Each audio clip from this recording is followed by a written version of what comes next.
کائنات میں ان لوگوں سے خوش قسمت کوئی بھی نہ ہوگا جن کی قسمت میں سرکار دو عالم صلی اللہ علیہ وآلہ وسلم کے ساتھ روز و شب گزارنا، ان کی زیارت کرنا، ان کی خدمت کرنا اور ان کے احکامات کو بجا لانا لکھا ہوا تھا۔ ایک دن رحمت عالم مدینہ منورہ میں صحابہ کرام کی ایک جماعت کے درمیان تشریف فرما تھے۔ دین اور دنیا کی باتیں ہو رہی تھیں۔ شمع رسالت کے پروانے حضور کے ارشادات سے مستفید ہونے کے لیے ہمہ تن گوش بیٹھے ہوئے تھے۔ اچانک سرور عالم پر نزول وحی کی کیفیت طاری ہوئی اور زبان رسالت مآب پر یہ الفاظ جاری ہوئے: علیک السلام یا خبیب، علیک السلام یا خبیب، اے خبیب تجھ پر سلام ہو۔ صحابہ کرام نے حیرت سے حضور کی طرف دیکھا کہ یہ آپ کیا فرما رہے ہیں۔ سرور عالم نے ان کی حیرت کو پہچان لیا اور ان سے مخاطب ہو کر فرمایا: خبیب کو اللہ کے دشمنوں نے قتل کر ڈالا، یہ جبریل علیہ السلام مجھے اس کا سلام پہنچا رہے ہیں۔ یہ راہ حق کے شہید جن کا سلام 300 میل دور ان کے مقتل سے روح الامین نے سرور عالم کو پہنچایا اور جن پر خود سید الانام امام المرسلین نے سلام بھیجا۔ قبیلہ اوس کے چشم و چراغ حضرت خبیب بن عدی انصاری تھے۔ وہ مدینہ منورہ کی ان خوش بخت ہستیوں میں سے تھے جنہوں نے ہجرت نبوی سے پہلے اسلام کی سعادت حاصل کی۔ رحمت عالم صلی اللہ علیہ وآلہ وسلم کے مدینہ طیبہ میں تشریف فرما ہونے کے بعد انہوں نے فیضان نبوی خوب حاصل کیا۔ جنگ بدر میں ان کو 313 نفوس قدسی کی اس مقدس جماعت میں شامل ہونے کا شرف حاصل ہوا جس کے ایثار و خلوص اور شجاعت کی داستان سے تاریخ اسلام کے اوراق تا ابد تابندہ رہیں گے۔ حضرت خبیب کو رسول اکرم صلی اللہ علیہ وآلہ وسلم سے والہانہ عقیدت اور محبت تھی۔ ان کے دل میں دین حق پر مر مٹنے کا جذبہ ہر وقت موجود رہتا تھا۔ حضور بھی ان پر بڑی شفقت فرماتے تھے اور اسی بے پایہ شفقت نبوی نے انہیں ایک مثالی مرد مومن بنا دیا تھا۔ ان کو کفار مکہ نے ایک سازش کے ذریعے شہید کر ڈالا۔ ہوا کچھ یوں کہ غزوہ احد کے بعد مکہ کی ایک مالدار عورت سلافہ بنت سعد نے اعلان کیا کہ جو شخص یثرب کے عاصم بن ثابت کو زندہ پکڑ کر لائے گا یا اس کا سر کاٹ کر میرے پاس پہنچائے گا، میں اس کو اعلیٰ نسل کے 100 اونٹ انعام دوں گی۔ اس اعلان کا پس منظر یہ تھا کہ اس سلافہ کے 2 بیٹے مصافح بن طلحہ اور حارث بن طلحہ جنگ احد میں حضرت عاصم بن ثابت انصاری کے ہاتھوں مارے گئے۔ چنانچہ اس نے عہد کیا تھا کہ جب تک اپنے شوہر اور بیٹوں کے قتل کے عوض جناب عاصم کے سر کے اندر شراب نہ پی لے گی، چین سے نہ بیٹھے گی۔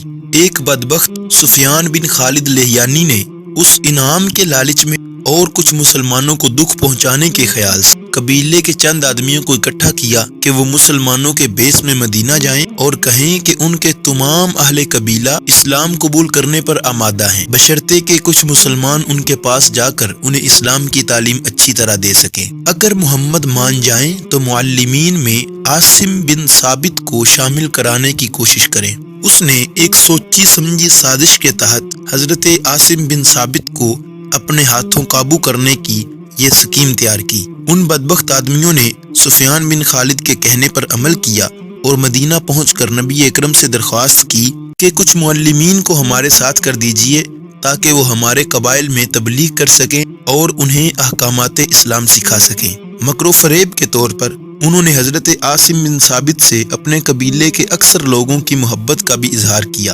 رحمت عالم صلی اللہ علیہ وآلہ وسلم نے ان کی درخواست قبول فرما لی اور 6 صحابہ کو حضرت عاصم بن ثابت کی قیادت میں ان کے ساتھ روانہ فرما دیا۔ داعیان حق کی اس مقدس جماعت میں حضرت خبیب بن عدی بھی شامل تھے۔ یہ مقدس جماعت جب رجی کے مقام پر پہنچی تو وفد نے سوچے سمجھے منصوبے کے مطابق بدعہدی اور غداری کی اور بنو لہیان کو اطلاع بھیجی کہ تمہارا شکار آ پہنچا ہے۔ چنانچہ 200 لہیانی جنگجو ان صحابہ کرام کی مختصر جماعت پر چڑھ دوڑے۔ ان میں سے 100 اعلیٰ درجے کے تیر انداز تھے۔ مسلمانوں نے ان کے تیور دیکھے تو دوڑ کر ایک قریبی ٹیلے پر چڑھ گئے اور بنو لہیان سے مخاطب ہو کر پکارے: اے بدعہدو، کیوں عرب کی روایات کو پامال کرتے ہو؟ کیا مہمانوں کو یوں دھوکے سے گھر بلا کر قتل کرنا جائز ہے؟ اگر تمہارا یہی ارادہ ہے تو سن لو کہ ہم آخری دم تک تمہارا مقابلہ کریں گے۔ جو بھی ہمارے نزدیک آیا اس کی جان کی خیر نہیں۔ بنو لہیان کے لوگوں نے جواب دیا: ہم تمہیں ہلاک نہیں کرنا چاہتے، ہم تو صرف قریش مکہ سے تمہارے ذریعے کچھ مال حاصل کرنا چاہتے ہیں، ہم عہد کرتے ہیں کہ اگر تم نیچے اتر آؤ تو ہماری پناہ میں رہو گے۔ حضرت عاصم بن ثابت نے فرمایا، خدا کی قسم ہمیں مشرکوں کے عہد و پیمان پر کوئی اعتبار نہیں ہے، ہم ہرگز تمہاری پناہ نہیں لینا چاہتے۔ اب چاروں طرف سے کفار نے ان بے کس مسلمانوں پر تیروں اور برچھیوں سے حملہ کر دیا۔ مسلمانوں نے نہایت ثابت قدمی سے مقابلہ کیا۔ وہاں پہ حضرت عاصم نے ایک دعا مانگی۔ آپ نے عرض کی، یا الہی، تیری راہ میں ہم مظلومانہ مارے جا رہے ہیں، میں نے اول دن سے تیرے دین کی حمایت کی اور اب بھی تیری حمایت کا ہی طالب ہوں۔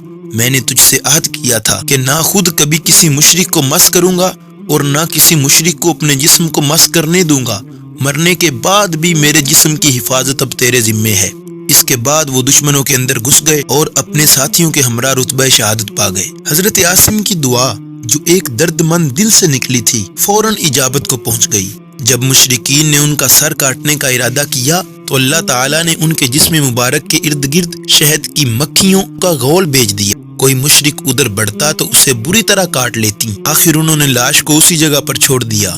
ان کا خیال تھا کہ مکھیوں کا یہ جھنڈ چند لمحوں کے بعد اڑ جائے گا، اس وقت سر کاٹ لیں گے اور اپنا انعام وصول کر لیں گے۔ خدا کی قدرت کہ رات کو زبردست بارش ہوئی، اس سے سیلاب کی کیفیت پیدا ہو گئی۔